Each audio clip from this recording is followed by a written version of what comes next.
Donc, mesdames, messieurs, merci. Hein. Comment? Ah oui, oui. Donc d'habitude, quand le nouveau ministère de l'Agriculture se présente, on écrit des discours parce que ça nous amuse beaucoup. Et en fait, en ce moment, Stéphanie Sagot est malade, donc elle n'a pas pu venir. Alors, je suis Suzanne Husky. Stéphanie Sagot et moi-même collaborons depuis plusieurs années. Stéphanie Sagot, elle est à l'origine du Centre d'art de la cuisine, donc elle arrivait avec un intérêt pour la question de l'art et l'alimentation et la politique de l'alimentation et tout ça, sachant que ses parents sont ostréiculteurs, donc elle arrive avec ça comme savoir personnel. Et moi, je suis formée en art et en paysagisme. Donc moi, j'arrive avec la question du paysage. Et on a fait une première œuvre ensemble, il y a plusieurs années, sur les poulets. C'était voilà. Et du coup, on a décidé de travailler ensemble et on a décidé de mettre l'agriculture au centre de nos pratiques et de fonder le nouveau ministère de l'Agriculture.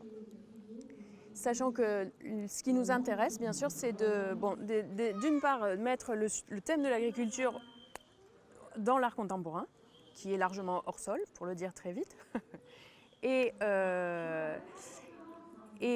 aussi de réfléchir aux idéologies de l'actuel ministère de l'Agriculture, bien sûr. Toutes nos œuvres regardent l'arc idéologique du ministère de l'Agriculture actuel. Souvent, on grossit le trait et récemment, on est plus dans une force de proposition qu'une force cynique par rapport à l'agriculture actuelle. Et donc dans ce film, donc qui n'est pas mon film, qui est le film du nouveau ministère de l'Agriculture, ça fait plusieurs années qu'on se demande, qu'on essaie de se projeter dans le futur, on se demande à qui est-ce qu'on pourrait confier cette question du futur agricole, comment est-ce qu'on avance, parce que sachant qu'on change de ministre tout le temps, et puis finalement c'est toujours d'autres lobbies, c'est des nouveaux profils, enfin ça bouge pas finalement beaucoup. Moi je suis toujours en formation, je suis formée en permaculture, je suis formée en agroforesterie, je suis tout le temps en formation. Et j'ai pris des cours avec Hervé Covès, qui est donc un ingénieur agronome, mycologue, donc spécialiste des champignons, pédologue, spécialiste des sols. Et aussi franciscain.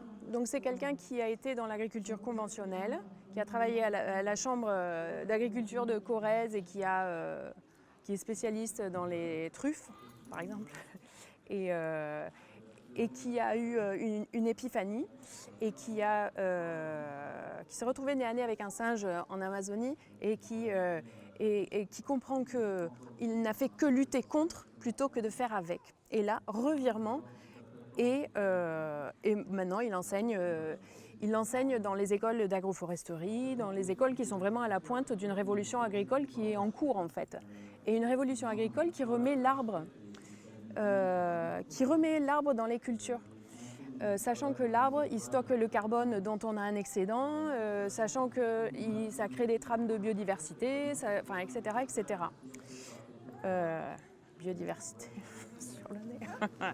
Elle a quelque chose à dire. Et c'est un conteur extraordinaire. Parce que j'aurais pu demander à un autre ingénieur agro, mais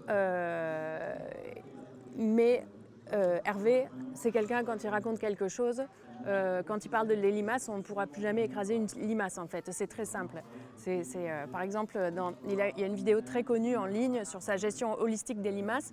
Il explique que ils doivent produire des limaces. Ils produisent des truffes. Ils s'aperçoivent qu'ils ont des limaces partout dans les truffes. Ils enlèvent les limaces et l'année suivante, ils ont plein de truffes. Et l'année d'après, ils n'ont aucune truffe. Et ils comprennent que la limace, en fait, dans son organisme, elle transportait les spores. Et c'est elle qui plantait, en fait, les truffes. Et en fait, on avait besoin d'elle, etc. Bon, enfin, je synthétise, mais toutes ces conférences sont comme ça. C'est très surprenant. Et donc là, on lui demande... Enfin, je vous lis le début du film.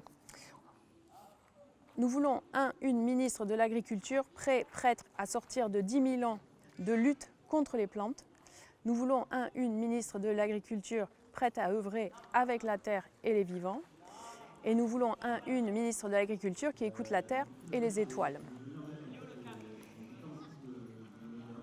Enfin, ça fait rêver. Hein. Vous imaginez Stéphane Le Foll qui dort sous les étoiles enfin, moi, ça me fait rêver.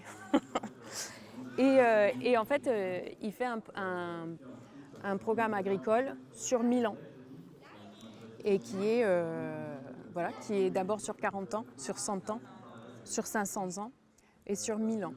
Et donc, c'est un film qui est un manifeste pour l'agriculture de l'amour, parce qu'en tant que franciscain, il y a aussi ce component assez surprenant. Et en fait, il y a tellement de liens avec ce thème des cabanes, parce que justement, en tant que franciscain, il a fait un vœu de pauvreté. Un franciscain, c'est des frères qui, si vous êtes dans la rue, vous êtes épuisé, il va vous donner son appartement, il va aller dormir sous le pont pendant quelques jours. Enfin, il y a ça dans la sagesse franciscaine. Et moi, je découvre, parce que moi, j'arrive bien sûr, j'arrive pas d'un monde séculaire ou comment on dit, sans spiritualité. Moi, je m'intéresse au néopaganisme beaucoup. Peut-être que Hervé est un peu un païen aussi. Et du coup, c'est quelqu'un qui me surprend beaucoup.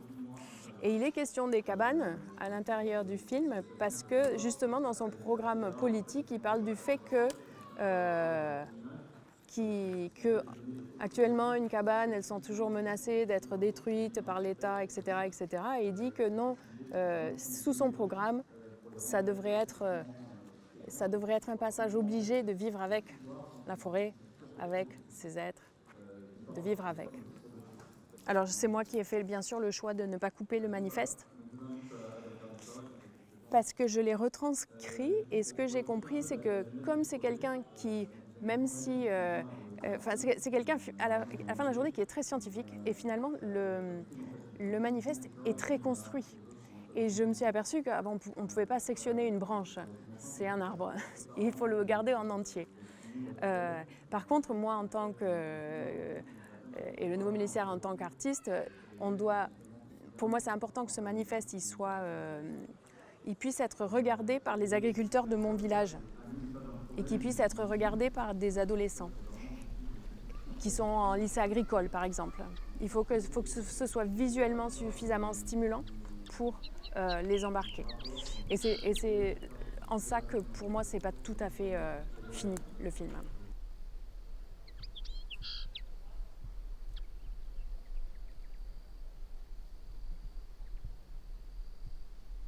J'ai quelque chose d'important à vous dire.